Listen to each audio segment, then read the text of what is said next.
নবী মুহাম্মদ এসেছেন সেখানে জালেম ছিল, জেনা ছিল, জুলুম ছিল, মদ ছিল, হারামি ছিল, অন্যায় ছিল, মূর্তি পূজা ছিল। আল্লাহ বলে ইসলাম কায়েম করো। আমার রাসূল চেষ্টা করেছেন, কোন অন্যায় সমাজে ছিল না। ইসলাম তিনি প্রতিষ্ঠিত করে তারপর ইন্তেকাল করেছেন। বাংলাদেশের ইসলামী এক দলের বড় নেতা, তিনি ডাক্তার মানুষ, তিনি বলেছেন কিছুদিন আগে তার দল যদি ক্ষমতায় যায় তার এমপিদের কোনো টাকা পয়সা বাড়বে না, তাদেরকে কড়ায় গন্ডায় হিসাবের আওতায় আনা হবে। তাহলে তারা যদি নেতা হয় তাহলে চাঁদাবাজি থাকবে না, চুরি করা দরকারই হবে না। আমরা যাকাত ভিত্তিক অর্থ ব্যবস্থা চালু করে দিয়ে গরিবের বাড়িতে হক পৌঁছিয়ে দেব, চুরি করা লাগবে না। এবার বলুন তো, এর পরেও যদি কেউ চুরি করে, এটা অভাবে না স্বভাবে? তো স্বভাবে চুরি করলে হাত কাটা দরকার আছে না? না,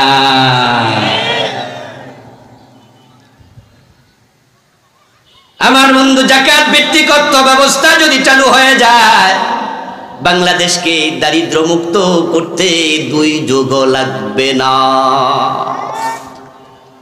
মাদক, আরে মাদক নির্মূল করতে তো 6 মাসও লাগবে না। এই দেশের লোকেরা পরিবেশ এত খারাপ করেছে, চাইলেও পর্দা করা যায় না। ইসলাম যদি কায়েম হয়, এমন পরিবেশ হবে 2-4 বছরের ব্যবধানে বোরকাওয়ালা সারা নারী রাস্তায় দেখা যাবে না। আমরা তো চাইতে জানি না। নবীজি চেয়েছেন, আল্লাহ তাআলা মুওয়াফিক করে দিয়েছেন। এবার চাইতে হবে। আল্লাহ সুযোগ দিয়েছেন।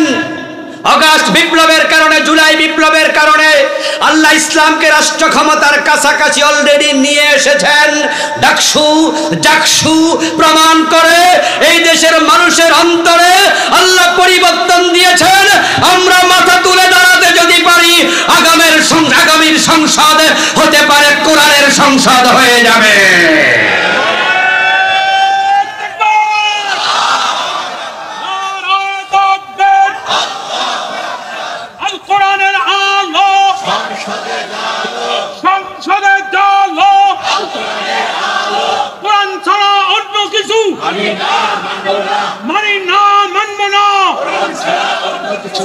প্রিয় ভাইরা, লক্ষণ ভালো। হাদিসে পাওয়া যায় মানুষের অন্তর আল্লাহ 2 আঙ্গুলের মাঝখানে। আল্লাহ যেদিকে চায় সেদিকে ফিরিয়ে দেয়। নবীজি রাস্তায় দোয়া করলেন হিজরতের পথে, মদিনার লোকদের অন্তর আল্লাহ ফিরিয়ে দিয়েছে ইসলামের দিকে। হিজরত করে মদিনায় পৌঁছতে দেরি, আউস, খাজরাজ, বনু নজির, বনু কুরাইজা, বনু কায়নুকা, মদিনার সকল মানুষ একসাথ হয়ে একত্রে নবীজিকে মদিনার প্রেসিডেন্ট বানিয়ে দিলেন। নবীজিকে জোর করে প্রেসিডেন্ট হয়েছিলেন। তারা একসাথ হয়ে বসে বলল, আপনি তলা আল বদরু আলাইনা মিন সানিয়াতিল বিদা ওয়াজাবা শুকরু আলাইনা মাদা লিল্লাহিদা। তারা একসাথ হয়েছে, নবীজিকে মদিনার প্রেসিডেন্ট বানিয়ে দিলেন। আলহামদুলিল্লাহ। আল্লাহ তাআলা আগস্ট বিপ্লবের পর আমাদেরকেও সেই ইঙ্গিত করছেন। ইসলামী দলগুলো 54 বছরের বাংলাদেশে কখনো ক্ষমতার এত কাছাকাছি আসতে পারে নাই। আলহামদুলিল্লাহ। পৃথিবীর অন্য দেশ এখন তারাও ইসলাম ওয়ালাদের সাথে বন্ধুত্ব করতে চায়। বিভিন্ন দেশের রাষ্ট্রদূতরা এসে ইসলাম ওয়ালাদের সাথে মিটিং করে, তারাও বুঝাচ্ছে তোমরা মাথা তুলে দাঁড়াও। তাদের অন্তর হয়তো আল্লাহ ইসলামের দিকে ঝুঁকিয়ে দিচ্ছে।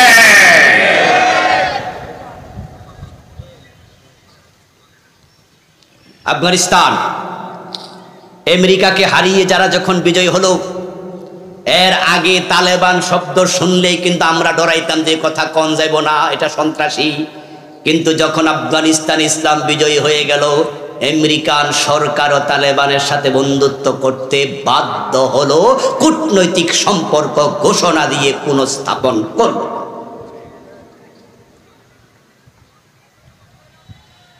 আমরা 4 নম্বরে ছিলাম 54 বছর।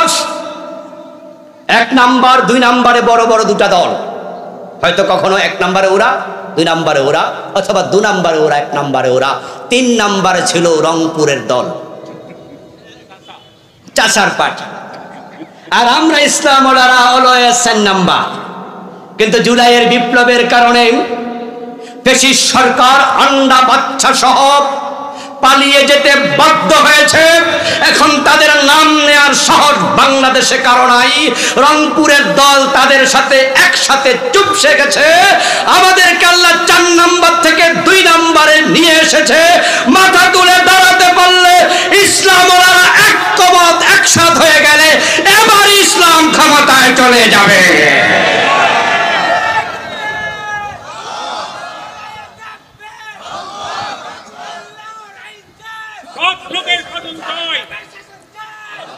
প্রিয় ভাইরা, দিন বিজয়ের কাছাকাছি, এখন ভূমিকা রাখতে হবে এবার বেশি। আপনারা যারা ভিন্ন দলে আছেন মনে কষ্ট নেবেন না। আমি আমার বাবার আইনের কথা বলি না, দাদারটা বলি না। আমি নেতা হতে চাই না, আমি এমপি মন্ত্রী কোনোটাই না।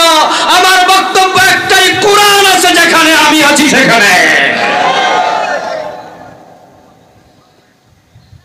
দেশটা 92% মুসলমানের। দল যে আসুক আসুক আমার আপত্তি নেই, কিন্তু কোরআন দিয়ে চালাতে হবে। আর কোরআন দিয়ে যদি আমাদের বড় বড় দলগুলো বলে যে আমরা কোরআনের বিজয় চাই, আমরা কোরআন কায়েম করতে চাই, আমাদের আলেমদের আলাদা দল লাগবে না, আমরা তোমাদের দলে চলে যাব। কিন্তু তোমরা বলবে যে আমরা শরিয়া আইনে বিশ্বাস করি না, এটা তো চলবে না, এটা তো চলবে না। যে শরীয়ত, যে ইসলাম কায়েমের জন্য আল্লাহ আমাদেরকে দায়িত্ব দিলেন শারা আলাকুম মিনাদ-দ্বীন বলে, আর তুমি বলবে সেই শরিয়া মানি না, তাহলে তুমি আমার ভালোবাসা কিভাবে পাবে? শরিয়া মানি না এই কথা বলার পরে তার সাথে তার দলে থাকা জায়েজ হবে না। তবে হে আল্লাহু ইয়াজতাবি ইলাইহি মান ইয়াশা, এই কাজের জন্য আল্লাহ সকলকে মনোনয়ন দেয় না। দিন কায়েমের কাজ সবাই করতে পারে না। যাদেরকে আল্লাহ ভালোবাসেন শুধু তাদেরকে দায়িত্ব দেন। কাবুরা আলাল মুশরিকিনা মা তাদউহুম ইলাইহি, আর এই কাজের কথা বললে তারাই কষ্ট পায় যারা মুশরিক। বলেছেন কে? আল্লাহ। কাবুরা আলাল মুশরিকিন, এটা মুশরিকদের জন্য যন্ত্রণাদায়ক, কষ্টকর। মা তাদউহুম ইলাইহি, যে দিন কায়েমের দিকে তোমরা ডাকছো সেটা। আজকের আলোচনায় আপনারা যারা আছেন, এই ভিডিওগুলোর মাধ্যমে যারা শুনবেন, আমি কোরআনের এই আয়াতকে সামনে রেখে একটি মেসেজ দিয়ে আলোচনার শেষ দিকে যেতে চাই। দিন কায়েমের আলোচনা শুনে যে ব্যক্তি মন খারাপ করবেন, আপনার অন্তরে কষ্ট লাগছে, হুজুরের ওয়াজটা পছন্দ হয় নাই, আল্লাহর আয়াত বলে আপনার অন্তরে শিরিক আছে। আর যাদের ভালো লেগেছে তারা খুশি হন, আলহামদুলিল্লাহ পড়েন যে আমার অন্তরে শিরিক নাই। ইনশাআল্লাহ আমরা আশাবাদী বাংলার এই জমিনটা কোরআনের আলোকে চলবে। আল্লাহ আমাদের সকলকে দিন কায়েমের জন্য যেই ভূমিকা রাখা দরকার সে ভূমিকা রাখার তৌফিক দাও, বলেন আমিন। আমি বিশ্বাস করি এই জন্য ঐক্যবদ্ধ প্রচেষ্টা দরকার। ইসলামী দলগুলো যেন এক হয়ে যায়, এ দোয়া করেন। কিন্তু কিছু ইসলামওয়ালার মাঝেও ঝামেলা দেখা দিছে। মাথায় পাগড়ি দিয়ে, গায়ে লম্বা পাঞ্জাবি পরে যারা শরিয়া মানি না বলে, তাদের সাথে 2-4টা এমপি ভাগাভাগি পাওয়ার জন্য কিছু আলেম একসাথে মিটিং করছে, ওই দিকে ঝুঁকতেছে। ইসলামী ঐক্যের জায়গায় না এসে শরিয়া মানি না এদের সাথে যারা একাত্ম হবে তারা এই দেশের দালাল আলেম হিসাবে চিহ্নিত হয়ে থাকবে। أعوذ بالله من الشيطان الرجيم. بسم الله الرحمن الرحيم. شرع لكم من الدين ما وصى به نوحا والذي أوحينا إليك وما وصينا به إبراهيم وموسى وعيسى أن أقيموا الدين ولا تتفرقوا فيه كبر على المشركين ما تدعوهم إليه الله يجتبي إليه من يشاء ويهدي إليه من ينيب قال النبي صلى الله عليه وسلم كانت بنو إسرائيل تسوسهم الأنبياء كلما هلك نبي خلفه نبي وإنه لا نبي بعدي وقال النبي أيضا الإسلام يعلو ولا يعلى عليه أو كما قال النبي عليه الصلاة والسلام সকলে মেহেরবানি করে দুরূদ শরীফ পড়ুন আল্লাহুম্মা সাল্লি আলা মুহাম্মাদিন ওয়া আলা আলি মুহাম্মাদ কামা সাল্লাইতা আলা ইব্রাহিম ওয়া আলা আলি ইব্রাহিম ইন্নাকা হামিদুম মাজিদ اللهم بارك على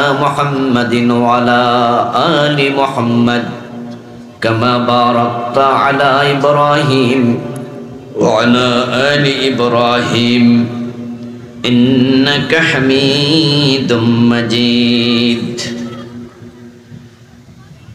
কাশফুল কোরআন ফাউন্ডেশন রাজশাহী কর্তৃক আয়োজিত আজকের এই চমৎকার তাফসীরুল কোরআন মাহফিল ও হিফজ সমাপন করা ছাত্রদের পাগড়ি প্রদান উপলক্ষে আয়োজিত হিফজুল কোরআন অ্যাওয়ার্ড 2025 এর সম্মানিত সভাপতি বিশিষ্ট আলেম দ্বীন আপনাদের এই রাজশাহীর কৃতি সন্তান কাশফুল কোরআন ফাউন্ডেশনের সম্মানিত চেয়ারম্যান নন্দিত মুফাসসির কোরআন মুহতারাম মাওলানা রুহুল আমিন সাহেব হাফেজাহুল্লাহ, আজকের মাহফিলের সম্মানিত প্রধান অতিথি বিশিষ্ট রাজনীতিবিদ, শিক্ষাবিদ, আগামী দিনের রাজশাহীর এই আসনের আশা আকাঙ্ক্ষার প্রতীক মানবিক ডাক্তার মুহতারাম অধ্যাপক ডাক্তার মোহাম্মদ জাহাঙ্গীর সাহেব, আল্লাহ তাআলা বাইকে দেশ জাতি এবং দ্বীনের সেবা নেতৃত্ব দেওয়ার তৌফিক দান করুন। আজকের মাহফিলের সম্মানিত বিশেষ অতিথি মুহতারাম ইমাজউদ্দিন মন্ডল সাহেব, প্রফেসর ডাক্তার মোহাম্মদ আব্দুর রশিদ সাহেব, ডক্টর ফজলুল করিম সাহেব সহ অন্যান্য সম্মানিত আমন্ত্রিত অতিথিবৃন্দ, মুহতারাম মাওলানা কারি আবুল কালাম আজাদ সাহেব সহ অন্যান্য সম্মানিত আলোচকবৃন্দ, মুহতারাম মাওলানা জামিরুল ইসলাম সাহেব, মাওলানা হাফেজ খিজির আহমদ সাহেব, মাওলানা হাসান মামুন সাহেব সহ অত্র মাদ্রাসার সম্মানিত দায়িত্বশীল বৃন্দ, উপস্থিত মুহতারাম উলামায়ে কেরাম, ইসলাম প্রিয় তাওহীদি জনতা, পর্দার অন্তরালের সতী সাধবী, সম্মানিতা মা ও বোনেরা, আমার শ্রদ্ধেয় ভাইয়েরা, আপনারা কেমন আছেন? মাশাআল্লাহ। কুম শব্দের অর্থ কি? তোমরা। তাহলে আল্লাহ তাআলা এই আয়াতটা শুরু করলেন আমাদেরকে লক্ষ্য করে, আমরা যারা উম্মত। বললেন তিনি শারাআ লাকুম মিনাদ দ্বীন, তিনি দিন থেকে তোমাদের জন্য একটি বিধিবদ্ধ বিধান চালু করতে চান, একটি সিস্টেম, একটি নিয়ম, একটি শরিয়া তিনি প্রণয়ন করছেন, দায়িত্ব তোমাদেরকে দিয়েছেন। মা ওয়াসা বিহি নূহা, এবার বলতেছে দায়িত্বটা আমি শুধুমাত্র তোমাদেরকে দেই নাই, একই ব্যাপারে আমি নূহ নবীকে অর্ডার করেছি, নির্দেশনা দিয়েছি। ওয়াসা, ওসিয়ত, ওসিয়ত শব্দটা আল্লাহর সাথে যখন লাগে তখন এটা অর্ডার অর্থে আসে, আদেশ অর্থে। স্বাভাবিকত যখন আমরা কোনো নসিহা করি, ওয়াজ করি, এটাকে নসিহত বলে। আর মরার আগে যখন কেউ কোনো কথা বলে সেটারে কি বলে? নসিহত না ওসিয়ত? এটারে বলে ওসিয়ত। তো আল্লাহর কি মৃত্যু আছে? ওমা হ্যাঁ কয় না কেন? নাও কয় না। আল্লাহর মৃত্যু আছে? হুয়াল হাইয়ুল। সুতরাং উনার ওসিয়ত আমরা যে ওসিয়ত বুঝি সে অর্থে না, এখানে ওসিয়ত মানে অর্ডার, নির্দেশ। মা ওয়াসা বিহি নূহা, যে অর্ডার আল্লাহ তাআলা দিয়েছেন নূহ আলাইহিস সালামকে। এরপর বলছেন ওয়াল্লাযী আওহাইনা ইলাইকা, ও প্রিয় নবী মুহাম্মদ সাল্লাল্লাহু আলাইহি ওয়াসাল্লাম, একই বিষয়ে আমি আপনার কাছে ওহী নাজিল করছি, মানে আপনাকে অর্ডার দিচ্ছি। এরপর আল্লাহ তাআলা আবার বলেন ওয়া মা ওয়াসাইনা বিহি ইব্রাহিম, একই অর্ডার আমি নবী ইব্রাহিমকে দিয়েছি। ওয়া মূসা, এবং মূসাকে দিয়েছি। ওয়া ঈসা, এবং ঈসাকে দিয়েছি। শুরু হলো নূহকে দিয়া, আলোচনা আসলো ঈসা পর্যন্ত। আওহাইনা ইলাইকা বলে নবী মুহাম্মদও শামিল হলো। তাহলে নূহ আলাইহিস সালাম থেকে নবী মুহাম্মদ পর্যন্ত যত নবী ছিলেন, মাঝখানে এই অর্ডারের বাহিরে একজনও নাই। এর মানে সব নবীকে আল্লাহ দায়িত্বটা দিয়েছেন, যেটার জন্য উম্মতে মুহাম্মাদীকে সারা আলাকুম বলে আল্লাহ খেতাব করলেন। কি গুরুত্বপূর্ণ দায়িত্ব! নূহ থেকে শুরু করে প্রিয় নবী পর্যন্ত আসলো। এর আগে কিছু নবী গিয়েছে। নূহ আলাইহিস সালামের আগে কি পৃথিবীতে নবী ছিল না? আদম আলাইহিস সালাম কি নবী নন? শীস আলাইহিস সালাম কি নবী নন? কিন্তু নূহকে দিয়ে শুরু করলেন কেন? কারণ হচ্ছে নূহ হচ্ছেন প্রথম শরীয়তের নবী। নূহ আলাইহিস সালামকে বলা হয় নবী শারঈ, হযরত আদমকে বলা হয় নবী জেরাঈ। আদম আলাইহিস সালামের উপর শরীয়ত আসে নাই। রোজা রাখো, হজ করো, যাকাত দাও, শরীয়তের যে বিধানগুলো আছে আদমের উপরে বিধানগুলো ছিল না। এজন্য তাকে নবী জেরাঈ বলা হয়। উনি কালেমার দাওয়াত দিয়েছেন, আর সামান্য শরীয়তের কিছু কিছু বিষয় আল্লাহ উনাকে দিয়েছেন, কিন্তু উনার মূল কাজ ছিল জীবন ধারণের সিস্টেম চালু করা।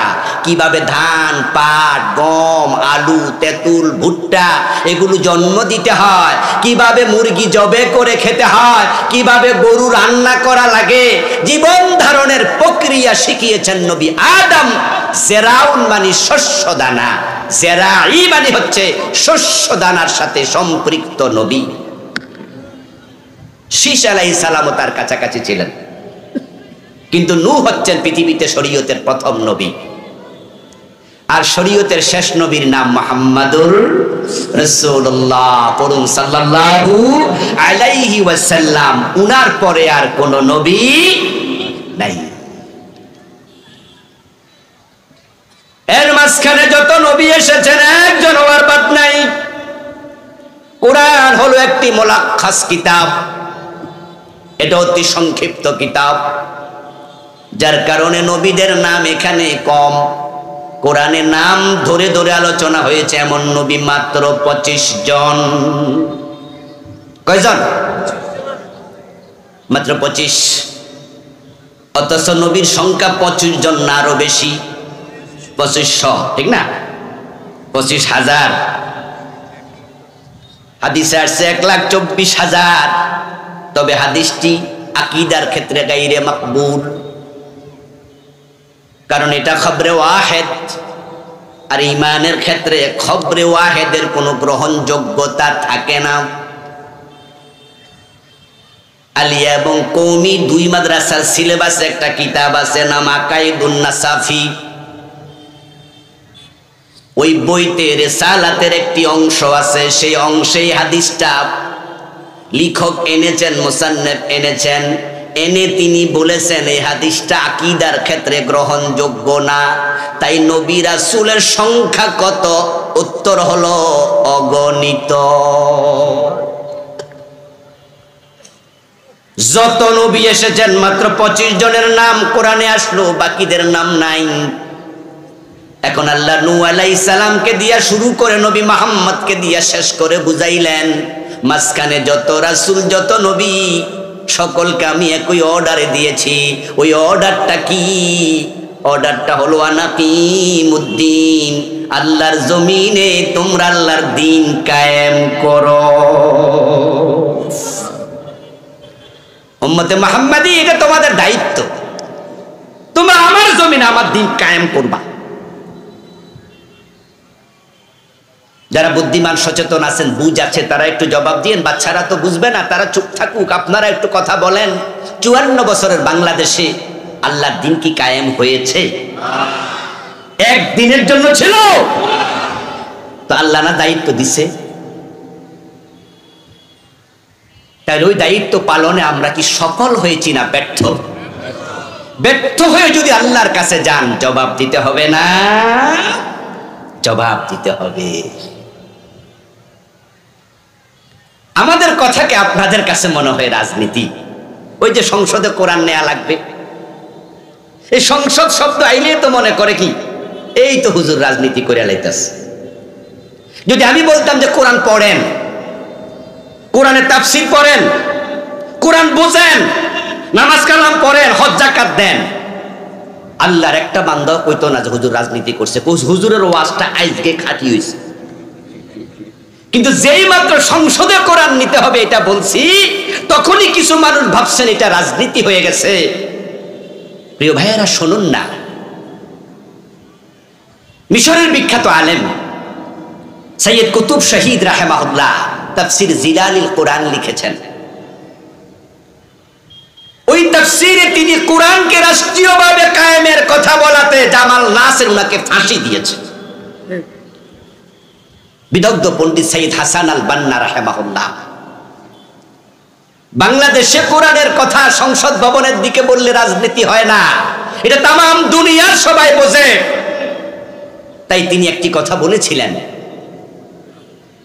we call you to the teaching of Islam, to the rules of Islam, to the way of Islam. If this means politics to you, then this is our politics. দিন কায়েমের কথা আল্লাহ বলেছে। সংসদে কোরআন নিয়ে আইন না করলে দিন কায়েম হয় না। এই জন্য দিন কায়েম করতে হলে কোরআনকে সংসদে নিতে হয়। আমি তোমাকে আল্লাহর কোরআনের দিকে ডাকছি, আল্লাহর পথের দিকে ডাকছি, আল্লাহর কথা বলছি। এটা যদি তোমার কাছে রাজনীতি মনে হয়, আমি ঘোষণা দিচ্ছি এটাই আমার রাজনীতি।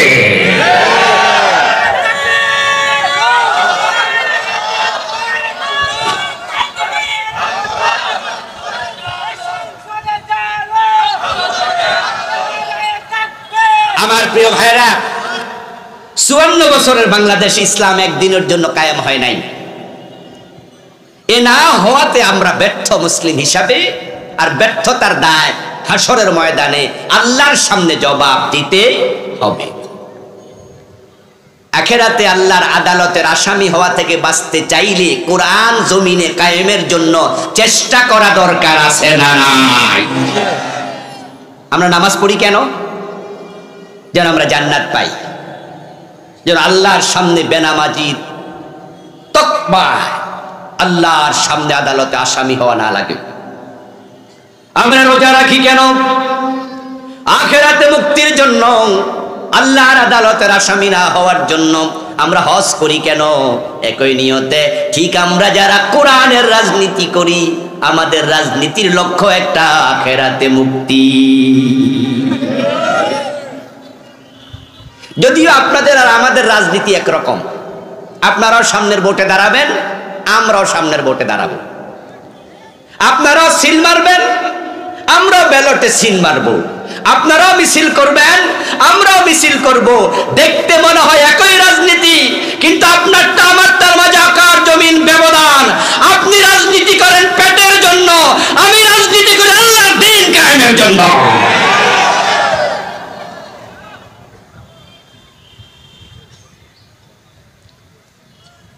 ট্রেন রোডের পাশে যাবেন, ট্রেন রাস্তার পাশে যেই পাথরগুলো পড়ে আছে এগুলোও পাথর। আবার ডায়মন্ড দোকানে যাবেন, যে মেয়েদের হাতের আংটি নাকের ফুল বানায়, ডায়মন্ডে তৈরি হয়, ওটা পাথর থেকে হয়, সেটাও পাথর। ইয়াকুত পাথর। আবার রাস্তার পাশে ট্রেনের রাস্তার ধারে পড়ে আছে, সেগুলো পাথর। দুইটা এক নয়, দুইটা এক নয়। কোরআন কায়েম হয় নাই 54 বছরে। আলহামদুলিল্লাহ, আমরা আল্লাহর কিছু বান্দা আছি যারা দিন কায়েমের কথা বলছি যুগের পর যুগ। আমাদের উত্তরসূরি যারা আছে, আল্লাহর কোরআন কায়েমের কথা, দিন বিজয়ের কথা বলতে বলতে আল্লামা সাইদি আল্লাহর কাছে চলে গেছে। 40 বছরের বেশি আল্লাহর দিন বিজয়ের জন্য তিনি মাঠে ময়দানে তাফসীর করছেন। উনার একটা আলোচনা খুঁজে পাওয়া কঠিন হবে যে আলোচনার মাঝে 1 মিনিটের জন্য হলেও কোরআন বিজয়ের কথা বলেন নাই, এমন একটা আলোচনা পাবেন না। তিনি বিষয়ভিত্তিক ওয়াজ করতেন। তার ওয়াজ থেকে শুনে আমরা ওয়াজ শিখেছি। আমি তার রুহানি ছাত্র। তবে পরে আবার সরাসরি ফিজিক্যালি ছাত্র হওয়ার জন্য জেলখানায় ওনার সাথে সাক্ষাৎ করতে গিয়েছিলাম। ওনার সন্তানদেরকে অনুরোধ করেছিলাম যে হুজুরকে আপনারা তো প্রতি মাসে 2 বার দেখতে যান, আমাকে একটু সাথে নিয়েন। আমার অনুরোধ রেখে আমাকে হুজুরের সাথে সাক্ষাতের জন্য একবার জেলখানায় নিয়েছিলেন। সেদিন হুজুর থেকে আমি 15 মিনিটের বেশি সময় সোহবত নিয়েছি, সরাসরি ছাত্র হওয়ার সুযোগ নিয়েছি। আলহামদুলিল্লাহ। আল্লামা সাইদি রাহিমাহুল্লাহ বিষয়ভিত্তিক ওয়াজ করতেন। যেদিন তিনি আখেরাত নিয়ে কথা বলতেন, সেদিন আখেরাতের উপরে ডজন ডজন আয়াত হাদিস বলতে থাকতেন। একদিন ইসলাম নিয়ে, একদিন ঈমান নিয়ে, একদিন সালাত নিয়ে, একদিন আখেরাত নিয়ে। যেদিনে যে ওয়াজ করতেন তার আলোচনার মাঝখানে দিন কায়েমের ওয়াজ 1 মিনিটের জন্য হলেও থাকতো। 54 বছরের বাংলাদেশে দিন কায়েম হয়নি। এর কারণ কি? প্রথম কারণ হচ্ছে আমরা যারা মুসলমান, আমরা এখনো আল্লাহর জমিনে দিন কায়েমের পক্ষে অধিকাংশ লোক আসতে পারিনি। আমরা কিছু মানুষ আছি। আল্লামা সাইদির মতো আল্লাহর কিছু বান্দা আছে যারা বলেই যাচ্ছে, বলেই যাচ্ছে, বলেই যাচ্ছে। বলতে বলতে আজরাইলের সাথে সাক্ষাৎ হয়ে গেছে। হাসরের ময়দানে আল্লাহ যদি প্রশ্ন করে, দিন কায়েমের দায়িত্ব দিয়েছি, বাংলাদেশে দিন কায়েম কেন করো নাই? উত্তর দেবেন, আল্লাহ চেষ্টা করেছি। এই যে আজকে আমি দিন কায়েমের পক্ষে আপনাদের সামনে 1.5 ঘন্টা 1.25 ঘন্টা ওয়াজ করব, আমার কথাগুলো কি আমল নামায় লেখা হবে না? মা ইয়ালফাযু মিন কাওলিন ইল্লা লাদাইহি রাকীবুন আতীদ। কোরআন মাজিদ আল্লাহ তাআলা বলেন, মানুষের মুখ থেকে যত শব্দ বের হয়, বের হতে দেরি, আমল নামায় রেকর্ড হতে দেরি হবে না। আমাদের প্রতিটি কথা রেকর্ড হয়। আল্লাহ তাআলাকে সেদিন আমি বলবো, আল্লাহ, কোরআন তোমার বাংলাদেশে আমি কায়েম দেখে আসতে পারি নাই, আমি কায়েম করতে পারি নাই, কথা সত্য, কিন্তু আমল নামায় রেকর্ডারে রেকর্ড দেখো, আমি তোমার দিন বিজয়ের জন্য কথা বলেছি, দিন বিজয়ের চেষ্টা করেছি, এজন্য মামলা খেয়েছি, হামলার শিকার হয়েছি, কোরআন বিজয়ের কথা বলে ফাঁসির রশিতে ঝুলেছি। এমন আল্লাহর বান্দা আছে না নাই? তারা সেদিন নাজাত পেয়ে যাবে। মা খাদিজার মতো। মা খাদিজা কি ইসলামের বিজয় দেখে গেছেন? কিরে ভাই, কথা কয় না কেন? মা খাদিজা ইসলামের বিজয় দেখে গেছেন? জি না, তিনি ইন্তেকাল করেছেন হিজরতেরও আগে, নবুয়তের 10ম সনে। হিজরতের 3 বছর আগে তিনি ইন্তেকাল করেন। ইসলাম বিজয় হয়েছে মদিনায়, মক্কায় নয়। মা খাদিজা ইন্তেকাল করেছেন, কিন্তু তিনি জান্নাত পাবেন, কারণ তিনি একামতে দ্বীনের কর্মী ছিলেন। হযরত সুমাইয়া রাদিয়াল্লাহু তাআলা আনহা ইসলামের প্রথম শহীদ। মা সুমাইয়া যখন মক্কায় শাহাদাত বরণ করেন, তখন দ্বীনের বিজয় হয় নাই। আপনাদের কাছে আমার জিজ্ঞাসা, হযরত সুমাইয়া জান্নাত পেয়েছেন কিনা? দিন বিজয় দেখেন নাই, জান্নাত পাওয়ার কারণ তিনি দিন বিজয়ের কর্মী ছিলেন। আকিমুদ্দিন মানেটা কি? মানে হচ্ছে যেখানে দিন প্রতিষ্ঠিত নাই সেখানে প্রতিষ্ঠিত করা। তো প্রতিষ্ঠিত করার মানে কি? আমি দিন এবং ইকামাত এই দুটা নিয়ে সংক্ষিপ্ত ব্যাখ্যা করছি। ইকামা মানে হলো প্রতিষ্ঠিত করা, আর দিন মানে হলো ইসলাম। ইন্নাদ দীন ইনদাল্লাহিল ইসলাম। আল্লাহর কাছে দিন আছে একটা, সেটার নাম কি? ইসলাম। ওয়ামান ইয়াবতাগি গায়রাল ইসলামি দীনান ফালাই ইউকবালা মিনহু। ইসলাম ছাড়া অন্য কোন দিন যদি কেউ তালাশ করে সেটা আল্লাহ কবুল করবেন না। জবাব দিন আমার সাথে, ইসলাম সর্বশ্রেষ্ঠ ধর্ম না একমাত্র ধর্ম? একমাত্র। সর্বশ্রেষ্ঠ ধর্ম এই কথার সাথে কি কেউ কেউ একমত আছেন? আমাদের দেশে শব্দটা প্রচলিত, ইসলাম একটি সর্বশ্রেষ্ঠ ধর্ম। আমি বলি শব্দটি ভুল, বাক্যটি ভুল। সর্বশ্রেষ্ঠ মানে হলো আরো কিছু শ্রেষ্ঠ আছে, তার মাঝে এটা এক নাম্বার। কিন্তু কোরআন বলছে ইন্নাদ দীন ইনদাল্লাহিল ইসলাম। আল্লাহর কাছে ধর্ম একটা, সেটা ইসলাম। এ দ্বারা বোঝা যায় সর্বশ্রেষ্ঠ না, ইসলাম হচ্ছে আল্লাহর কাছে একমাত্র ধর্ম। ইসলাম আসার পর বাকি সকল ধর্ম স্থগিত, মুলতবি, বাতিল। তাহলে আনাকিমুদ্দিন, এই দিন শব্দের জায়গায় ইসলাম শব্দ বসায়া দেন। ইসলাম মানে তো দিন, দিন মানে তো ইসলাম। আকিমুদ্দিন আকিমুল ইসলাম। ও আমার বান্দারা, আমার জমিনে আমার ইসলাম কায়েম করো। এই যে আমরা প্যান্ডেলের নিচে বসে আছি, ঠিক এরকম প্যান্ডেলটা কি গত পরশুদিন এমন ছিল? না বলে না কেন ভাই? এরকম ছিল? কি ছিল? ফাঁকা মাঠ। এই প্যান্ডেলটা ছিল না। পরে এবার মাহফিল কর্তৃপক্ষ যাদের সাথে কন্ট্রাক্ট করেছে, দায়িত্ব দিয়েছে, তারা কেন বাঁশ আনছে, সামিয়ানা আনছে, খন্তা আনছে, কুড়াল আনছে, জনবল দিছে। তারপর তারা দায়িত্বপ্রাপ্ত হয়েছে, প্যান্ডেল একামত করো, প্যান্ডেল প্রতিষ্ঠিত করো। তারা এবার মাটি খুঁড়ছে, ওই লাঠি করছে, এটাতে হিলানি দিছে, তারপর এটা টানাইছে, আস্তে আস্তে করে লাইটিং করছে। বিকালবেলা মাহফিল কর্তৃপক্ষ যারা আছে দায়িত্বশীল, তাদেরকে বলছে দায়িত্ব যা দিয়েছেন তা প্রতিষ্ঠিত করে দিয়েছি। নবী মুহাম্মদ এসেছেন, সেখানে জালেম ছিল, জেনা ছিল, জুলুম ছিল, মদ ছিল, হারামি ছিল, অন্যায় ছিল, মূর্তি পূজা ছিল। আল্লাহ বলে ইসলাম কায়েম করো।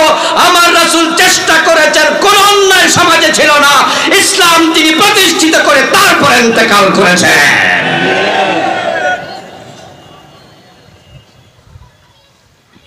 আজকের মক্কায় গেলে কোন ল্যাংটা মানুষ দেখা যায়?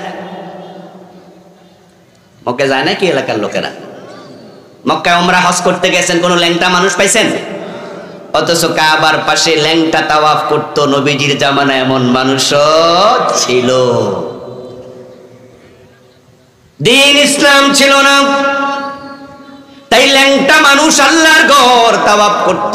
তারা বলতো যে কাপড় পরে অন্যায় করি, পাপ করি, সে কাপড় পরে আল্লাহর ঘর তাওয়াফ করা মানায় না। তাই তারা গায়ের কাপড় দূরে খুলে তারপরে পুরুষ মহিলা উলঙ্গ তাওয়াফ করত। নবীজির বয়স 35, কোন কোন বর্ণনায় পাওয়া যায় 37। নবুয়তের 5 অথবা 3 বছর আগের ঘটনা। কাবা শরীফ পুনর্নির্মাণ চলছে, কাবার ওয়াল কিছুটা বিধ্বস্ত। এজন্য মক্কার লোকেরা মিটিং করে সিদ্ধান্ত নিল, আমরা ভাঙ্গা ওয়াল সরাইয়া আবার নতুন ওয়াল বানাতে চাই। এই সিদ্ধান্ত মোতাবেক তারা কাবার জন্য পাথর, ইট সংগ্রহ শুরু করলো। সে পাথর আনার কাজে নবীজি নিজে অংশগ্রহণ করেছেন নবুয়তের আগে। সাথে উনার চাচা আব্বাস ইবনে আব্দুল মুত্তালিব রাদিয়াল্লাহু তাআলা আনহু, নবীজির আপন চাচা। হযরত আব্বাসের বয়স তখন রাসূল থেকে 2 বছর বড়। তো নবীজির বয়স যদি 35, আব্বাসের বয়স 37। নবীজির বয়স যদি হয় 37, তাহলে আব্বাসের বয়স কত? 39। কাবা ঘরের পাথর সংগ্রহ করছে কাঁধে করে।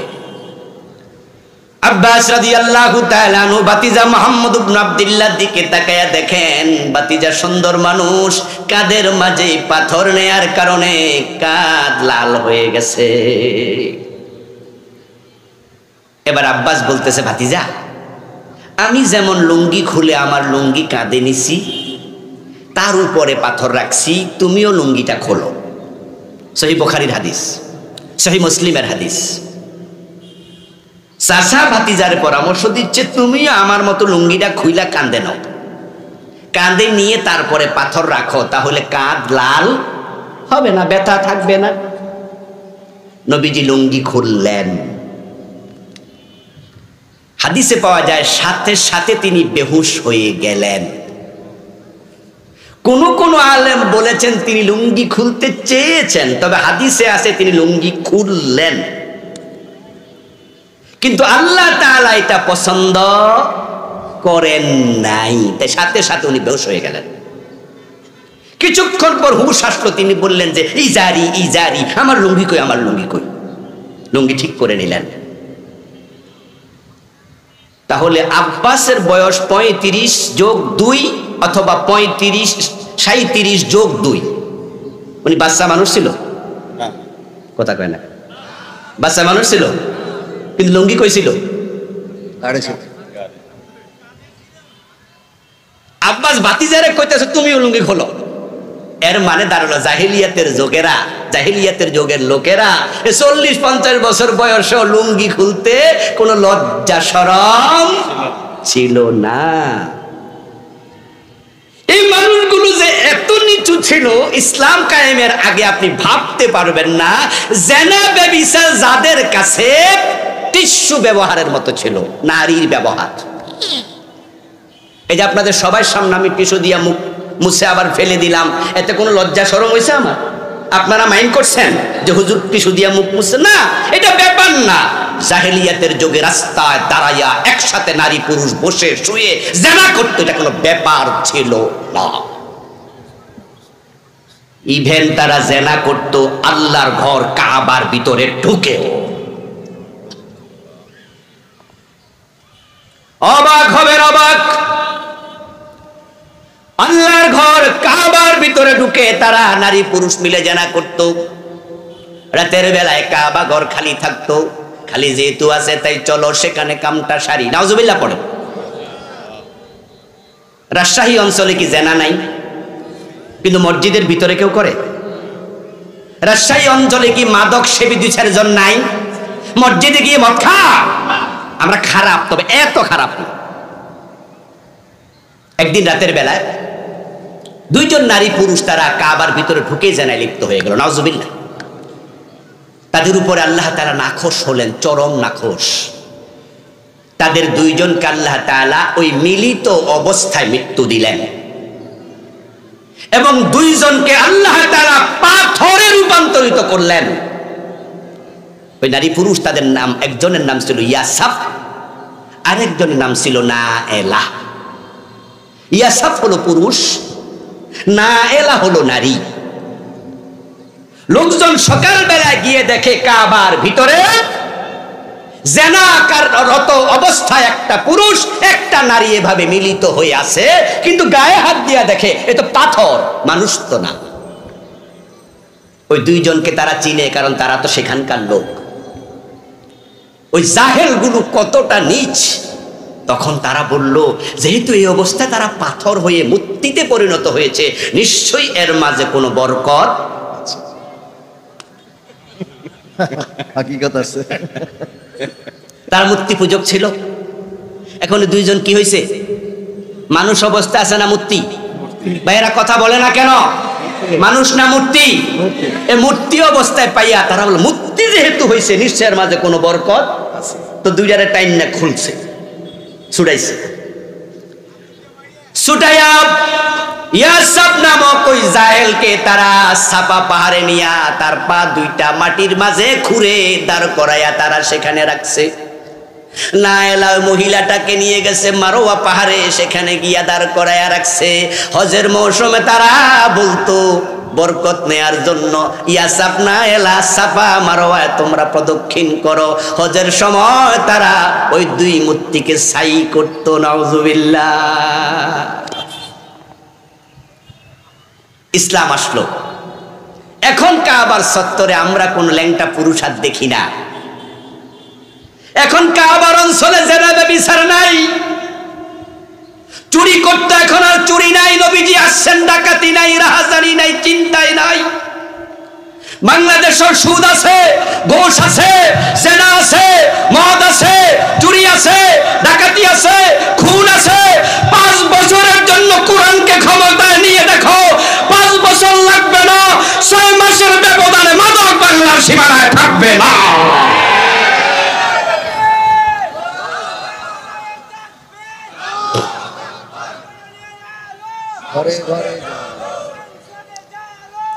প্রিয় ভাইরা, আসলেও ইসলাম মানে কি, শরিয়া মানে কি?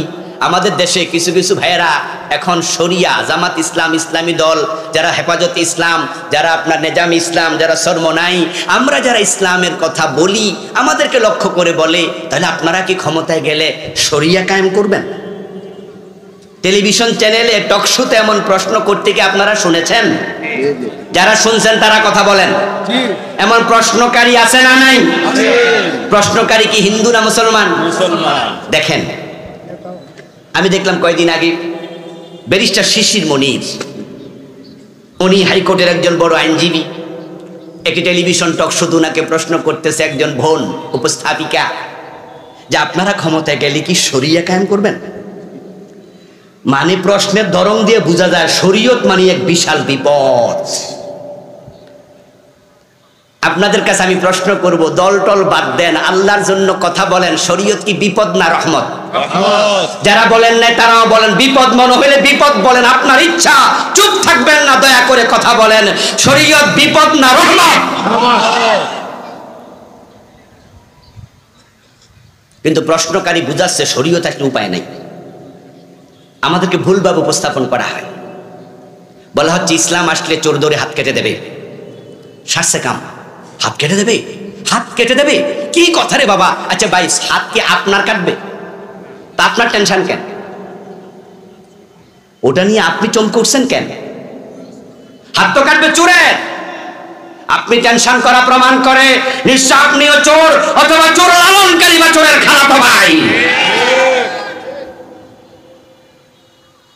আসলেও ইসলাম আসলেই হাত কেটে দেবে, কথাও ঠিক নয়, এটা ভুল প্রচারণা। ইসলামী সরকার আসার পরে আল্লাহ হাত কাটতে বলবেনও না। আল্লাহ বলেছেন আল্লাযীনা ইম্মাক্কান্নাহুম আকামুস সালাহ ওয়া আতাউয যাকাত ওয়া আমারু বিল মারুফ ওয়া নাহাউ আনিল মুনকার। ইসলাম আসলে প্রথমে হবে 4টা কাজ, আসবে চুরি, একটা অসৎ কাজ, এটার বাধা হলো 4 নম্বরে। দ্বিতীয় হচ্ছে যাকাত। যাকাত ভিত্তিক অর্থ ব্যবস্থা চালু হলে দেশে আর চুরি করা লাগবে না। ইসলামী সরকারের নেতারা ওমরের মতো কাঁধে আটার বস্তা লয়ে গরিবের বাড়িতে চলে যাবে।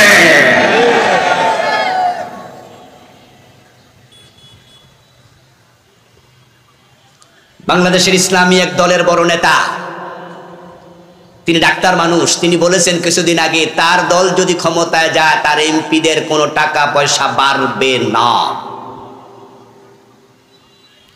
তাদেরকে কড়ায় গন্ডায় হিসাবের আওতায় আনা হবে।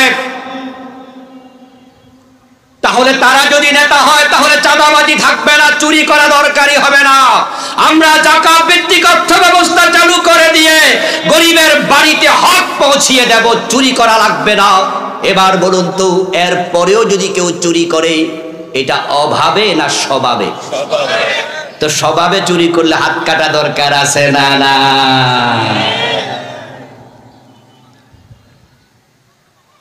আমার বন্ধু, যাকাত ভিত্তিক অর্থ ব্যবস্থা যদি চালু হয়ে যায়, বাংলাদেশকে দারিদ্র মুক্ত করতে 2 যুগ লাগবে না। মাদক, আরে মাদক নির্মূল করতে তো 6 মাসও লাগবে না। আপনাদের কাছে আমার প্রশ্ন, সহজ সরল প্রশ্ন, জবাব দিন। যারা মদ খায় তারা কি পেটের ক্ষুধার কারণে মদ খায়? আরে হ্যাঁ কয় না কেন জোরে? ক্ষুধার কারণে মদ খায়? তাহলে মদ কেউ ক্ষুধার কারণে খায় না। যে হুজুর এমন ক্ষুধা লাগছে, খাওয়ার কিছু ফাইনেতে মদটা খেয়েছে। আচ্ছা, যারা মদ খায় তাদেরকে কেউ মদ খেতে বাধ্য করে? যে হুজুর লাঠি ধরছিল, মদ না খাইলে বলছে মাথা ভেঙে গেলাম, ডরে খাইছি না। মদ যারা খায় তারা শুধু শুধু মদ খায়, শুধু শুধু ফাও ফাও শয়তান খাওয়া, নফসের তাড়িত হয়ে খাওয়া। বাংলাদেশের সীমানায় আমি যতটুকু জানি কোন হেরোইনের ফ্যাক্টরি নাই। বাংলাদেশের সীমানায় কোনো ইয়াবার উৎপাদন হয় না। যত ইয়াবা বাংলাদেশে আসে তা ভারত এবং মায়ানমার থেকে আসে। যত হেরোইন বাংলাদেশে আসে সব সীমান্ত দিয়ে বাংলাদেশে আসে। যত ফেন্সিডিল আসে সব ইন্ডিয়া অথবা অন্য দেশ থেকে আসে। এই দেশে মাদকের ফ্যাক্টরি নাই, ইয়াবা তৈরি হয় না, হেরোইন তৈরি হয় না, আফিম তৈরি হয় না, ফেন্সিডিল তৈরি হয় না। এগুলো বিদেশ থেকে কারা আনে, কারা ব্যবসা করে, পুলিশ সবার নাম জানে, তালিকা জানে। আমরা প্রশাসনকে ইসলাম কায়েমের পরে বলে দেব, সময় দিলাম 6 মাস। 6 মাসের ব্যবধানে যেই থানায় পেন্সিল পাওয়া যাবে ওই ওসিকে চাকরি থেকে বরখাস্ত করা হবে।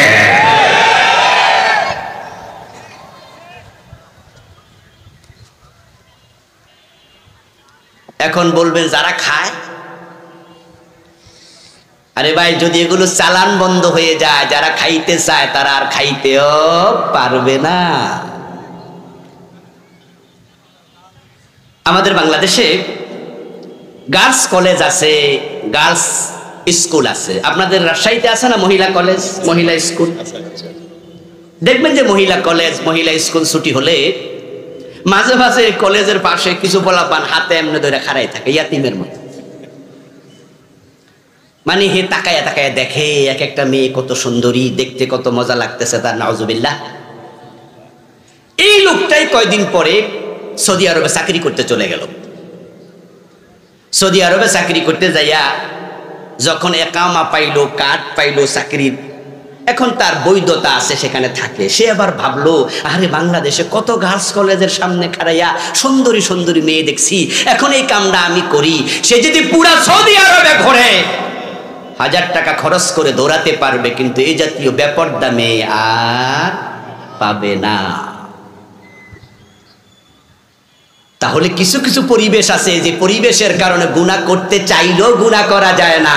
আবার পরিবেশ যদি খারাপ হয় গুনাহ থেকে বাঁচতে চাইলেও বাঁচা যায় না। যেমন বেপরদা থেকে আমরা আলেম ওলামারাও বাঁচতে পারি না। আলহামদুলিল্লাহ আমাদের এখানে আমাদের অনেকে আছে, আমাদের স্ত্রী পর্দা করে, আমাদের মা পর্দা করে, আমাদের মেয়েরা পর্দা করে, আমরা পর্দার চেষ্টা করি। কিন্তু রাস্তায় যখন বের হই চোখের পর্দা 100% করা যায় তো? সামনে তাকালে নারী, পিছনে তাকালে নারী, ডানে তাকালে নারী, বামে তাকালে নারী।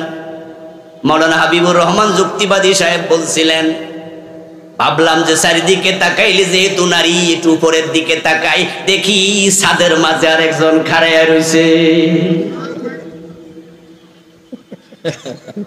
বেপরদার পরিবেশে পর্দা করা জটিল। এই যে মোবাইলগুলো আমাদের এখন হাতে হাতে, ভাবলেন যে সাইদি সাহেবের একটা ওয়াজ শুনবো, অমুক হুজুর হাফিজুর রহমান সিদ্দিকী সাহেব, তারেক মনোয়ার ভাই অমুকের একটা ওয়াজ শুনি, আবুল কালাম আজাদ সাহেবের একটা ওয়াজ শুনি। ওয়াজ শুনতেছেন, দেখবেন যে ওয়াজের মাঝখানে এসে বেড়ি লাফ মারে। কি হেসানা মিছা, মিথ্যা না সত্য? পর্দা করা সহজ না কঠিন? 100 টাকা দিয়ে একটা আয়না কিনবেন, যে একটু গোসল টোসল করার পরে চুল আশ্রানো লাগে, একটা আয়না চাই। আয়না কিনে বাড়িতে আয়না দেখবেন আয়নার পিছনে আরেকজন আছে। আচ্ছা আপনি আয়না কিনছেন না মহিলা কিনছেন? কি কিনতে গেছিলেন? তো হে মহিলা বেচলো কেন? আরে ভাই ওই মহিলার ছবি না দিয়ে কি বাইতুল মুকাররমের ছবি দেয়া যেত না? এটা গোলাপ ফুলের ছবি দেয়া যেত না? এটা ক্যালিওগ্রাফি দেয়া যেত না? কিন্তু মহিলার ছবি দিল। এই দেশের লোকেরা পরিবেশ এত খারাপ করেছে, চাইলেও পর্দা করা যায় না। ইসলাম যদি কায়েম হয় এমন পরিবেশ হবে 2-4 বছরের ব্যবধানে বোরকাওয়ালা সারা নারী রাস্তায় দেখা যাবে না। সে পরিবেশ আমরা আস্তে আস্তে কায়েম করব। মাদক থাকবে না। কারা কারা মদ খায় এটা আমরা জানি না, এটা পুলিশও জানে না, কারণ ঘরের দরজা লাগায় মদ খায় এমন লোক আছে। তো পুলিশ সবার নাম জানবে কেমনে? কিন্তু ব্যবসা বন্ধ করে দেয়া হবে, চালান বন্ধ করে দেয়া হবে। মাদক সেবীরা মদ খুঁজলেও পাবে না খাওয়ার জন্য। এরপরে আইন হবে হযরত ওমরের মতো, মদ খাইলে 80 বেত লাগাতে হবে। সেটা টেলিভিশনে প্রচার করা হবে, ফেসবুকে আপলোড করা হবে, এটা ব্রেকিং নিউজ করা হবে, লাইভ ব্রডকাস্ট করা হবে। কেমনে 80 বেত লাগায় এই দৃশ্য দেখে মদখোররা ঠান্ডা পানি খাওয়া শুরু করে দেবে। ঠেলার নাম ইয়েস, মায়ের উপর ওষুধ নাই।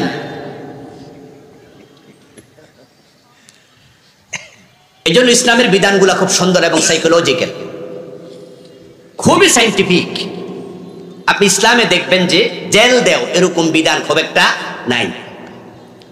শুধুমাত্র জেনার শাস্তির ব্যাপারে অবিবাহিত হলে 100 বেত দাও। ইমাম শাফি বলছে সাথে 1 বছরের কারাদণ্ড, জেল দাও।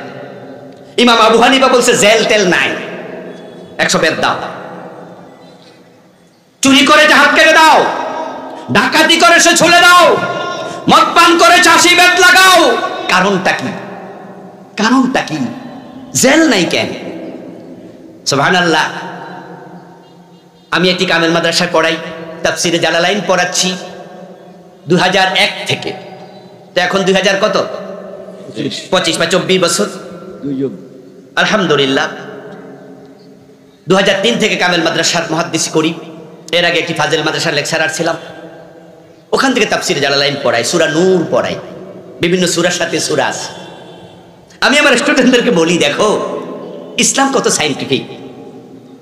আমাদের দেশে ডক্টর কামাল মিয়ারা পাশ্চাত্যের আইন ধার আনছে যে চুরি করলে জেলে দাও, 6 মাস জেল, 1 বছর জেল, 2 বছর, 5 বছর জেল। ইসলাম বলছে না, তার হাতটা কেটে দাও। আমাদের দেশের আইনটা দেখো কত দুর্বল। আচ্ছা, আপনাদের কাছে আমার প্রশ্ন, যে লোকটা চুরি করছে স্বভাবে, অভাবে নয়, তার হাত কাটার বিধান ইসলামে আছে। আমরা বলছি না, তাকে জেলে দাও। তাকে 6 মাস জেলে দিলেন। যেই লোকটা চোর, সে ভালো মানুষ না খারাপ মানুষ?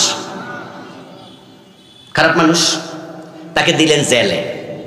জেলের মাঝে খাবার কয় বেলা? এই জেল খাটছেন যারা, এরা কোন? যারা খাটেন নাই শুনছেন তারাও বলুন, কমপক্ষে 2 বার খাবার আছে কিনা? 3 বেলাই দেয়, তবে 2 বার বন্টন করে, আর 1 বেলা রাইখা রাইখা খায়। 3 বেলায় খাবার দেয়। ও রাজশাহীতে 3 বেলাই দেয়। আচ্ছা, 3 বেলা যে খাবার দিল ছোট্টারে 6 মাস, এর থেকে বিল নিছে সরকারে কত টাকা? দিছে না মাগনা? কথা বলে না কেন ভাইরা? থাকার জন্য ঘর আছে না নাই? ঘর ভাড়া দিছে না মাগনা? বিদ্যুতের বিল আছে নি নাই? বিদ্যুৎ কি মাগনা? গোসল করার পানি লাগে নাই? পানির বিল দিছে? আচ্ছা, এগুলো কি এমনি এমনি আইছে না এর পিছনে খরচ হয়েছে? তো টাকা সরকার পাইলো কই? চিকিৎসা খরচ আছে। আপনার আমার ট্যাক্সের টাকা, আমাদের ভ্যাটের টাকা। এবার আপনারা বলুন যে আপনি সরকারকে ট্যাক্স দেন, সোরের বইয়া বইয়া খাওয়াইতো।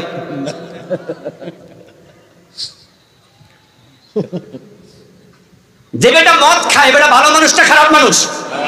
তো মদখোর জেলে নাই, তো বইয়া বইয়া খাচ্ছে কেন? এ তো খারাপ মানুষ। যে বেটার একটা মেয়েটা দর্শন করছে, দর্শন কইরা সে 2 বছর জেলখানায় আছে, ওই দর্শনকারী ভালো মানুষ না খারাপ মানুষ? তো খারাপ রে মাগনা খাওয়ান কেন? আমরা তো আমাদের টাকা দিয়া চোরকে পালতে বলি নাই, আমাদের টাকা দিয়া ডাকাতকে পালতে বলি নাই, আমাদের টাকা দিয়া জেনাকারী মদখোরকে পালতে বলি নাই। এই জন্য ইসলামের বিধান হলো চুরি করলে হাত কেটে দাও, খরচ হবে না, বরং খরচও বাইসা যাবে। হাত কাটা একটা চোর দেখে অন্য চোরেরা তারের মতো সোজা হয়ে যাবে।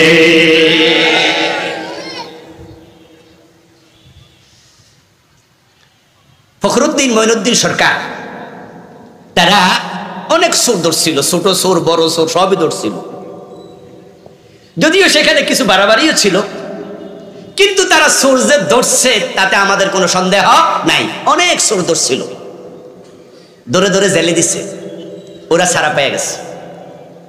এখন ছাড়া পাইয়া ওই আমলে কেউ মন্ত্রী হয়েছে, এমপি হয়েছে, আবার কেউ কেউ মোষে তেল দিচ্ছে সামনের আমলে মন্ত্রী হবে। অথচ ফখরুদ্দিন তারে ধইরা জেলে দিছিল 5 মাস 6 মাস 1 বছর 5 বছর 10 বছর সে জেল খাটছে রাষ্ট্রের টাকা চুরি করার অপরাধে। এখন ওই চোর এমপি মন্ত্রী। আবার আমার আর আপনার সাহস নাই তাকে চোর বলবো, বরং যদি আপনি তাকে চোর বলেন উল্টা আপনার ঠ্যাঙ্গানি মারবে। হতে পারে ক্ষেত্র বিশেষ আপনার বিরুদ্ধে মানহানির মামলাও। অ্যাডভোকেট আপনাকে বলবে, ভাইজান আপনি এত বড় এমপিরে চোর বললেন এত মানুষের সামনে, আপনার বিরুদ্ধে মামলা তো হবেই। এখন আপনি বলেন যে সে চোর, প্রমাণ কি? প্রমাণ দেন। প্রমাণ তো আপনার কাছে নাই, প্রমাণ তো মঈনুদ্দিনের কাছে, ফখরুদ্দিনের কাছে, তারা তো আমেরিকায় চলে গেছে। কি প্রমাণ দেবেন? উল্টা চোর বলাতে আপনি অপরাধী, আপনার 6 মাস জেল হবে।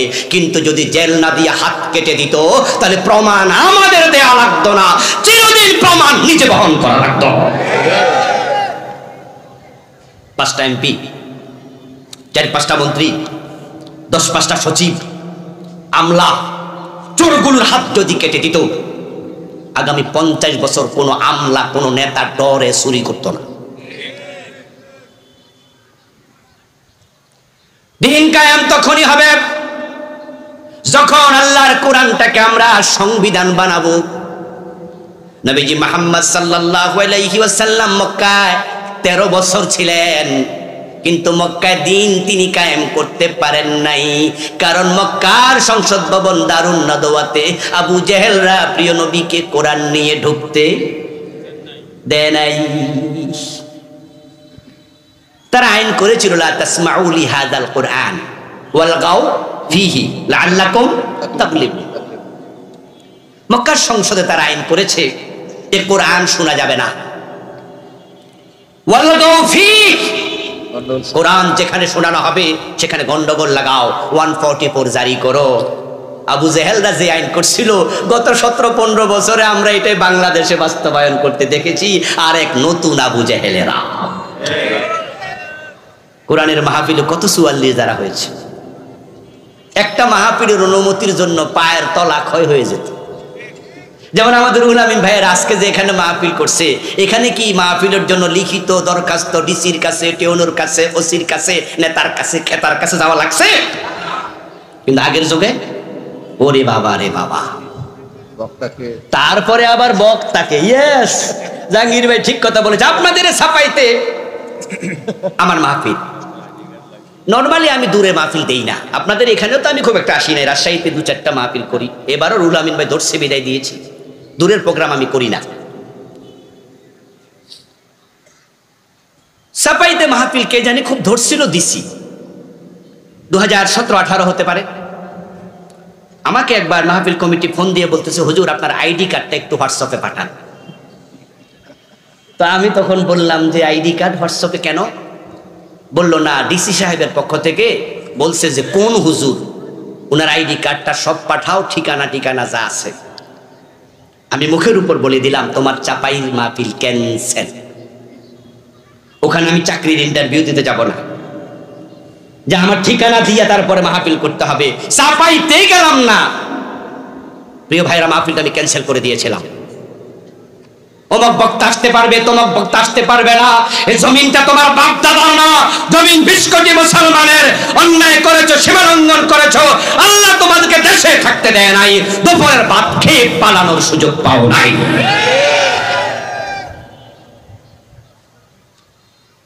আল্লাহ জালেমদেরকে পছন্দ করে না। মক্কার লোকেরা বলছে লা তাসমাউ লিহাযাল কুরআন, কোরআন শোনা যাবে না। ওয়ালগাউ ফীহি, গন্ডগোল লাগাও। নবীজি থাকলেন 13টি বছর, কিন্তু আল্লাহর ইশারায় তিনি মক্কা থেকে হিজরত করে মদিনায় রওনা দিলেন। এখানে থাইকার লাভ নাই। আল্লাহ নবীজিকে বলেছেন যে এই জমিনে দিন বিজয় হবে না, আপনি হিজরত করুন। আল্লাহ নবী হিজরত করছেন। হিজরতের পথে নবীজি মনে মনে ভাবছেন, আবার যদি মদিনায় গিয়ে দেখি আরেক আবু জেহেল মদিনার সংসদে বসে আছে, আমাকে কোরআন নিয়ে ঢুকতে দেয় না। কোরআন যদি সংসদে না যায়, চোর ধরে হাত কাটার আইন কে বানাবে? কোরআন যদি সংসদে না যায়, রাষ্ট্রীয়ভাবে সুদ কে বন্ধ করবে? আমাদের কিছু কিছু আলেম ওলামারও বলতে শোনা যায়, কয় যে না, রাজনীতি দরকার নাই। আমি ওদের জন্য আফসোস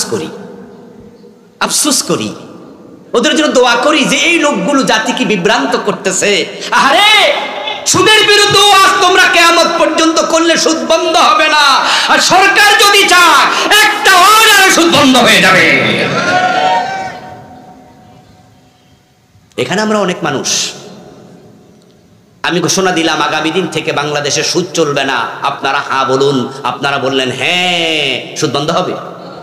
আর সংসদে 151 জন এমপি যদি সুদের বিপক্ষে একবার বলে, সুদ বন্ধ হয়ে যাবে। নবীজি ভাবলেন যে আল্লাহ তাআলা আমাকে দিন বিজয়ের দায়িত্ব দিলেন, বললেন ওয়া রাব্বাকা ফাকাব্বির, তোমার রব মহান এটা বলো। আল ইসলাম ইয়াদু ওয়া লা ইউলা আলাইহি, ইসলাম বিজয়ী হতে আসছে, পরাজিত হতে নয়। নবী মুহাম্মদ একারে কানাত বনু ইসরাঈল তাসুসুহুমুল আম্বিয়া কুল্লামা হালাকা নাবিয়্যুন খালাফাহু নবী। নবী মুহাম্মদ বলে, সহিহ বুখারীর হাদিস, বনি ইসরাঈলের সকল নবী ছিল সমাজের নেতা। তাসুসুহুমুল আম্বিয়া সাসায়াসুসু, এখান থেকে তাসুসু সিয়াসাত, নেতৃত্ব, রাজনীতি।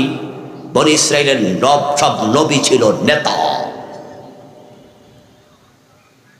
মক্কা নবী মুহাম্মদ তিনি নেতা হতে পারেন নাই, আবু জাহেল নেতা,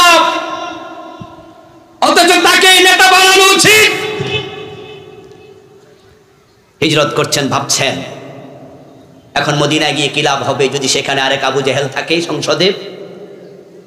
আল্লাহ তাআলা মানুষের অন্তরের খবর জানেন সবচেয়ে বেশি। তিনি জিবরিলকে পাঠালেন, আমার রাসূলের কাছে গিয়ে বলো আমার রাসূল যেন নেতৃত্বের জন্য আমার কাছে দোয়া করে। কোরআনের আয়াত নাজিল হলো, ওয়াকুর রাব্বি আদখিলনি মুদখালা সিদকিন ওয়াখরিজনি মুখরাজা সিদকিন ওয়াজআলনি মিন লাদুনকা সুলতানান নাসীরা। সুবহানাল্লাহ পড়েন ভাইয়া। এই আয়াতটা আল্লাহর কোরআনে এখনো আছে, মানসুখ হয় নাই, এটা আছে। হে নবী, আপনি আমার কাছে বলুন যে আল্লাহ, হে আমার রব, আমাকে তুমি যথাযথভাবে মক্কা থেকে বের করো, যথাযথভাবে মদিনায় প্রবেশ করাও। শেষ অংশ, ওয়াজআলনি মিন লাদুনকা, তোমার পক্ষ থেকে আমাকে দাও সুলতানান নাসীরা, রাষ্ট্র ক্ষমতা, যেটা আমাকে দিন কায়েমে সাহায্য করবে। এই দোয়া আপনারা কয়দিন করছেন? ওয়াজআলনি মিন লাদুনকা সুলতানান নাসীরা, এই আয়াতের আলোকে রাষ্ট্র ক্ষমতা ইসলাম যাক, এজন্য কয়দিন চেষ্টা করেছেন, কয়দিন দোয়া করেছেন, কয়জন মানুষের কাছে দাওয়াত দিয়েছেন, উল্টা আরো বলতেছেন রাষ্ট্র ক্ষমতা দরকার নাই, তোমার চিন্তা আল্লাহর কোরআনের উল্টা। নবীজি দোয়া করলেন, দোয়া রাস্তায় থাকতে কবুল, দোয়ার সাথে সাথে কবুল। কবুল হবে না কেন? দোয়া করছে কার কাছে? ভাইয়েরা কথা বলতে হবে তো। দোয়া করছে কার কাছে? ক্ষমতার মালিক কে? দোয়া করছে, আল্লাহ দিয়ে দিছে। আমরা তো চাইতে জানি না। নবীজি চেয়েছেন, আল্লাহ তাআলা মুওয়াফিক করে দিয়ে দিয়েছেন।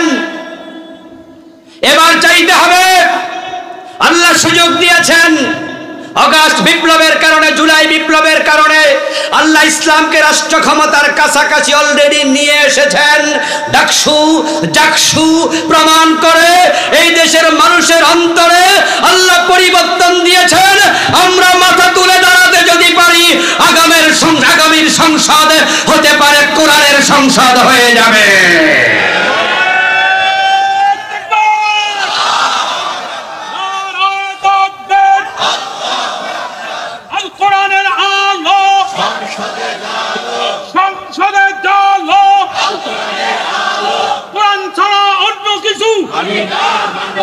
মানি না প্রিয় ভাইরা, লক্ষণ ভালো। হাদিসে পাওয়া যায় মানুষের অন্তর আল্লাহ দুই আঙ্গুলের মাঝখানে, আল্লাহ যেদিকে চায় সেদিকে ফিরাইয়া দেয়। নবীজি রাস্তায় দোয়া করলেন হিজরতের পথে, মদিনার লোকদের অন্তর আল্লাহ ফিরাইয়া দিয়েছে ইসলামের দিকে। হিজরত করে মদিনায় পৌঁছতে দেরি, আউস খাজরাজ, বনু নজির, বনু কুরাইজা, বনু কায়নুকা, মদিনার সকল মানুষ একসাথ হয়ে একত্রে নবীজিকে মদিনার প্রেসিডেন্ট বানায় দিলেন। নবীজিকে জোর করে প্রেসিডেন্ট হয়েছিলেন। তার একসাথ হয়ে বসে বলল, আপনি তলা আল বাদরু আলাইনা মিন সানিয়াতিল বিদা ওয়াজাবা শুকরু আলাইনা মাদা লিল্লাহি দা। তার একসাথ হয়েছে, নবীজিকে মদিনার প্রেসিডেন্ট বানিয়ে দিলেন। আলহামদুলিল্লাহ। আল্লাহ তাআলা অগাস্ট বিপ্লবের পর আমাদেরকেও সেই ইঙ্গিত করছেন। ইসলামী দলগুলো 54 বছরের বাংলাদেশে কখনো ক্ষমতার এত কাছাকাছি আসতে পারে নাই। আলহামদুলিল্লাহ, পৃথিবীর অন্য অন্য দেশ এখন তারাও ইসলাম ওয়ালাদের সাথে বন্ধুত্ব করতে চায়। বিভিন্ন দেশের রাষ্ট্রদূতরা এসে ইসলাম ওয়ালাদের সাথে মিটিং করে, তারাও বুঝাচ্ছে তোমরা মাথা তুলে দাঁড়াও। তাদের অন্তর হয়তো আল্লাহ ইসলামের দিকে ঝুঁকিয়ে দিচ্ছে।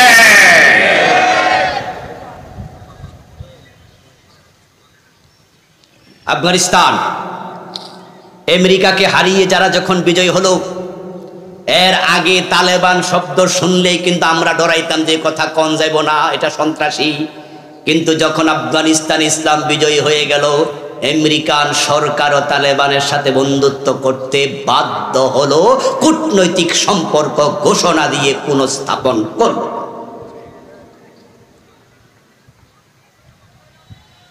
আমরা 4 নম্বরে ছিলাম 54 বছর। 1 নাম্বার 2 নাম্বারে বড় বড় দুটা দল, হয়তো কখনো 1 নম্বরে ওরা, 2 নম্বরে ওরা, অথবা 2 নম্বরে ওরা, 1 নম্বরে ওরা। 3 নম্বরে ছিল রংপুরের দল, চাচার পার্টি। আর আমরা ইসলাম ওলারা হলো 4 নাম্বার। কিন্তু জুলাইয়ের বিপ্লবের কারণে ফ্যাসিস্ট সরকার আন্ডা বাচ্চা সহ পালিয়ে যেতে বাধ্য হয়েছে। এখন তাদের নাম নেয়ার সাহস বাংলাদেশে কারো নাই। রংপুরের দল তাদের সাথে একসাথে চুপসে গেছে। আমাদেরকে আল্লাহ 4 নাম্বার থেকে 2 নম্বরে নিয়ে এসেছে। মাথা তুলে দাঁড়াতে পারলে ইসলাম ওলারা ঐক্যবদ্ধ একসাথ হয়ে গেলে এবার ইসলাম ক্ষমতায় চলে যাবে।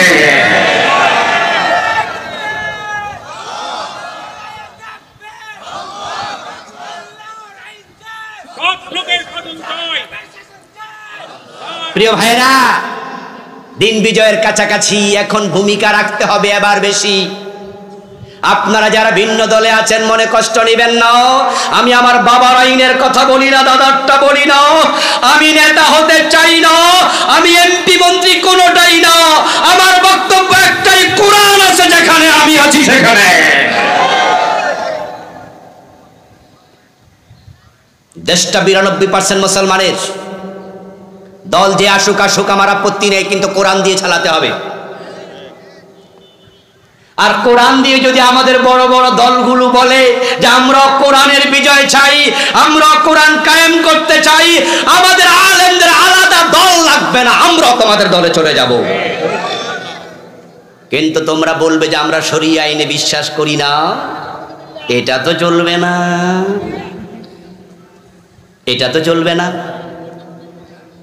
যে শরীয়ত, যে ইসলাম কায়েমের জন্য আল্লাহ আমাদেরকে দায়িত্ব দিলেন শারা আলাকুম মিনাদ-দ্বীন বলে, আর তুমি বলবে সেই শরিয়া মানি না, তাহলে তুমি আমার ভালোবাসা কিভাবে পাবে?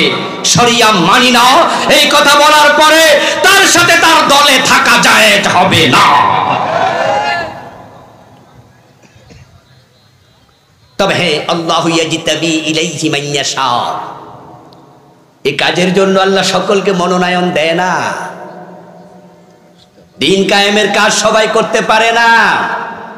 যাদেরকে আল্লাহ ভালোবাসেন শুধু তাদেরকে দায়িত্ব দেন। কাবুরা আলাল মুশরিকিনা মা তাদউহুম ইলাইহি, আর এই কাজের কথা বললে তারাই কষ্ট পায় যারা মুশরিক। বলেছেন কে? আল্লাহ। কাবুরা আলাল মুশরিকিন, এটা মুশরিকদের জন্য যন্ত্রণাদায়ক, কষ্টকর। মা তাদউহুম ইলাইহি, যে দিন কায়েমের দিকে তোমরা ডাকছো সেটা। আজকের আলোচনায় আপনারা যারা আছেন, এই ভিডিওগুলোর মাধ্যমে যারা শুনবেন, আমি কোরআনের এই আয়াতকে সামনে রেখে একটি মেসেজ দিয়ে আলোচনার শেষ দিকে যেতে চাই। দিন কায়েমের আলোচনা শুনে যে ব্যক্তি মন খারাপ করবেন, আপনার অন্তরে কষ্ট লাগছে, হুজুরের ওয়াজটা পছন্দ হয় নাই, আল্লাহর আয়াত বলে আপনার অন্তরে শিরিক আছে। আর যাদের ভালো লেগেছে তারা খুশি হন, আলহামদুলিল্লাহ পড়েন যে আমার অন্তরে শিরিক নাই। ইনশাআল্লাহ আমরা আশাবাদী বাংলার এই জমিনটা কোরআনের আলোকে চলবে। আল্লাহ আমাদের সকলকে দিন কায়েমের জন্য যেই ভূমিকা রাখা দরকার সে ভূমিকা রাখার তৌফিক দাও, বলেন আমিন। আমি বিশ্বাস করি এই জন্য ঐক্যবদ্ধ প্রচেষ্টা দরকার। ইসলামী দলগুলো যেন এক হয়ে যায়, এ দোয়া করেন। কিন্তু কিছু ইসলামওয়ালার মাঝেও ঝামেলা দেখা দিছে। মাথায় পাগড়ি দিয়ে, গায়ে লম্বা পাঞ্জাবি পরে যারা শরিয়া মানি না বলে, তাদের সাথে 2-4টা এমপি ভাগাভাগি পাওয়ার জন্য কিছু আলেম একসাথে মিটিং করছে, ওই দিকে ঝুঁকতেছে। ইসলামী ঐক্যের জায়গায় না এসে শরিয়া মানি না এদের সাথে যারা একাত্ম হবে, তারা এই দেশের দালাল আলেম হিসাবে চিহ্নিত হয়ে থাকবে। এগুলো দালাল ওলামায়ে সু।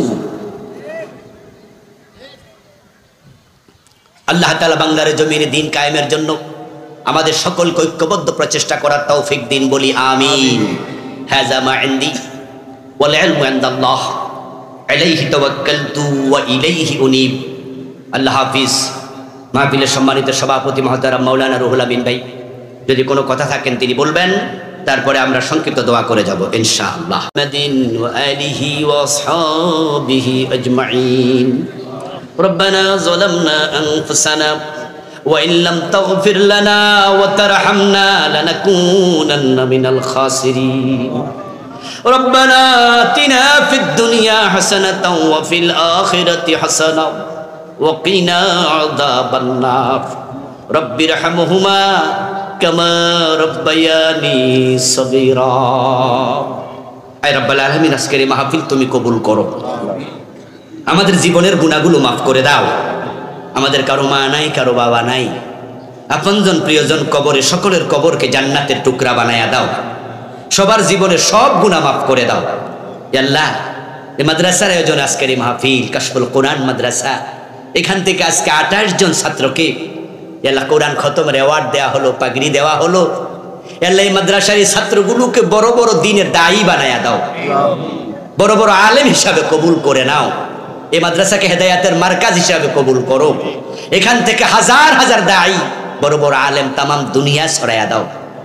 আল্লাহ মাদ্রাসার সভাপতি রুহুল আমিন ভাই, সহ সভাপতি সহ অন্যান্য দায়িত্বশীল ছাত্র শিক্ষক, ইয়া আল্লাহ সকলকে দ্বীনের জন্য কবুল করো। আজকের মাহফিলের জন্য টাকা দিলেন, পয়সা দিলেন, বুদ্ধি দিলেন, পরামর্শ দিলেন যারা, সকলের সব খেদমত তুমি কবুল করো।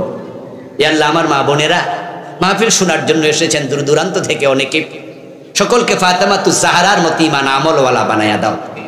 মনিব বাংলার জমিনকে কোরআনের জন্য কবুল করো। ইয়া আল্লাহ, মুহতারাম ডাক্তার জাহাঙ্গীর ভাই সর্বক্ষণ আমাদের সাথে বসে আমাদেরকে সময় দিলেন, উজ্জীবিত করলেন। ইয়া আল্লাহ, ভাইকে তুমি দ্বীন এবং জাতির খাদেম বানায়া দাও। ইয়া আল্লাহ, বাংলাদেশ কোরআন দিয়ে চলছে এমন দৃশ্য দেখে আমাদেরকে মরার তৌফিক দাও। সুবহান রাব্বিকা রাব্বিল ইজ্জাতি আম্মা ইয়াসিফুন ওয়া সালামুন আলাল মুরসালিন ওয়ালহামদুলিল্লাহি রাব্বিল আলামিন। সুবহানাকাল্লাহুম্মা বিহামদিক আশহাদু আল্লা ইলাহা ইল্লা আনতা আস্তাগফিরুকা ওয়া আতুবু